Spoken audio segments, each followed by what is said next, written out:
وفاقی آئینی عدالت نے نسلہ ٹاور کو مسمار کیے جانے والے سپریم کورٹ کے فیصلے کو واپس لے لیا۔ یہ فیصلہ اس وقت واپس لیا گیا جب نسلہ ٹاور کو مسمار ہوئے تقریباً 7 سال گزر گئے۔ نسلہ ٹاور کے مکین نہ صرف اپنی عمر بھر کی جمع پونجی سے محروم ہوئے بلکہ بے گھر بھی ہو گئے۔ وفاقی آئینی عدالت نے اپنے فیصلے میں کہا ہے کہ سپریم کورٹ نے زیر سماعت مقدمے میں آگے بڑھ کر وسیع احکامات دیے۔ غیر قانونی تعمیرات کے خلاف کارروائی کا اختیار صوبائی حکومت کا ہے، عدلیہ کا نہیں۔ اسی حوالے سے مزید بات کر لیتے ہیں۔ آباد کے چیئرمین حسن بخشی صاحب نے بھی ہمیں جوائن کر لیا ہے۔ بخشی صاحب، اس فیصلے کو آپ کیسے دیکھ رہے ہیں؟ بسم اللہ الرحمن الرحیم، بہت شکریہ آپ کا۔ یہ بہت ہی زیادہ خوشائن فیصلہ ہے جو کہ ہماری فیڈرل کانسٹیٹیوشنل کورٹ نے کیا، جو کہ سپریم کورٹ سے بھی اعلیٰ مقام رکھتی ہے کانسٹیٹیوشنل معاملات کے فیصلہ کرنے پہ۔ آج سے 8 سال پہلے جسٹس گلزار صاحب نے یہ فیصلہ دیا تھا، اور آج یہ سپریم کورٹ کے فیصلے نے آباد کی پوزیشن کو سپورٹ کیا ہے۔ ہم اس وقت بھی کہہ رہے تھے کہ یہ غلط فیصلہ ہو رہا ہے، جس کی وجہ سے آباد کے ممبرز نے لاٹھی چارج بھی فیس کیا، آنسو گیس بھی فیس کیے اور جیلوں میں بھی گئے۔ دیکھیے، ایک ڈیو پروسیس آف لا ہے، اور وہ ڈیو پروسیس دنیا میں اس لیے ہے کہ اگر کسی جج سے بھی کوئی غلطی ہو تو اوپر والا جج اس غلطی کو ریکٹیفائی کرے اور اس سے اوپر والا جج بھی ریکٹیفائی کر سکے۔ پہلے ایک کیس چلتا ہے لوور کورٹ میں، پھر اس کے فیصلے سے جو مطمئن نہیں ہوتا ہے وہ ہائی کورٹ میں جاتا ہے۔ ہائی کورٹ میں آرگیومنٹس، ایویڈنس سب ہوتے ہیں، اور اگر اس سے بھی کوئی اس کے فیصلے سے کوئی مطمئن نہیں ہو تو وہ سپریم کورٹ میں جاتا ہے، جو کہ آج فیڈرل کانسٹیٹیوشنل کورٹ ہے، تاکہ لوگوں کو انصاف کا ملنے کا موقع مل سکے، اور کہیں اگر کسی کا بھی ایرر ہو وہ چیز سیدھی ہو۔ آج 8 سال بعد یہ فیصلہ ہوا ہے۔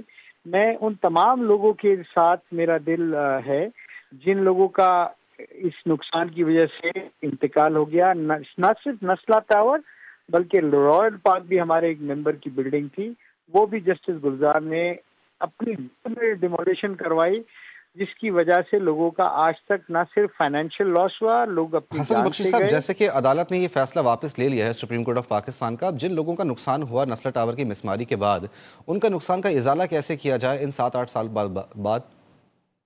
دیکھیے، ایک تو وہ پلاٹ بیچنے کے بعد ان کا فائنینشیل کمپنسیشن کیا جائے گا۔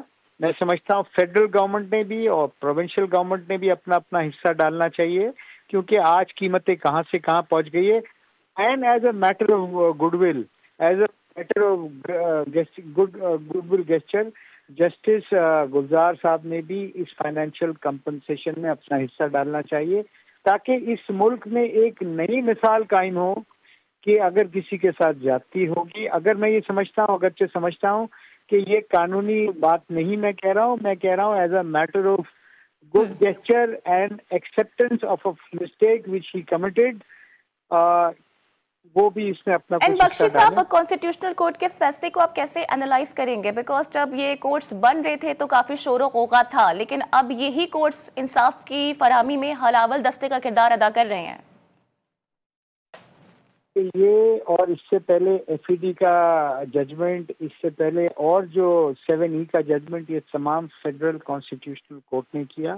میں سمجھتا ہوں یہ حکومت کے چند اچھے اقدامات میں سے ایک اقدام تھا کہ کانسٹیٹیوشنل کورٹس کو الگ کیا گیا، اور جو ریگولر مقدمات ہیں، دیوانی کے مقدمات ہیں، ان کو الگ کیا گیا۔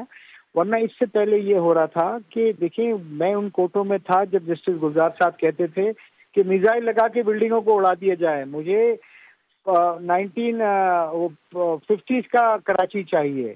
تو اس وقت کراچی کی پاپولیشن 3 ملین تھی، آج 30 ملین ہے۔ تو یہ، اور اس وقت اس طرح کورٹ چل رہے تھے، جوڈیشل ایکٹیویزم کا وہ مثال تھی کہ جیسے کوئی بادشاہ کی عدالت چل رہی ہے، جس کو مرضی پھانسی میں ڈال دیا جائے، جس کو مرضی چھوڑ دیا جائے، جس کو مرضی قید میں ڈال دیا جائے۔ تو دیکھیں، یہ بہت اچھے اقدام ہیں اور ہم سب اس کو سراہتے ہیں، اور میں یہ سمجھتا ہوں ایک سمت کا تعین ہو گیا ہے۔ اس کے بعد بالکل اچھا اقدام پاکستان ہے اور اچھے اقدام کو سراہا جانا چاہیے۔ حسن بخشی صاحب جی ٹی وی نیوز سے گفتگو کر رہے تھے، آپ کے وقت کا شکریہ۔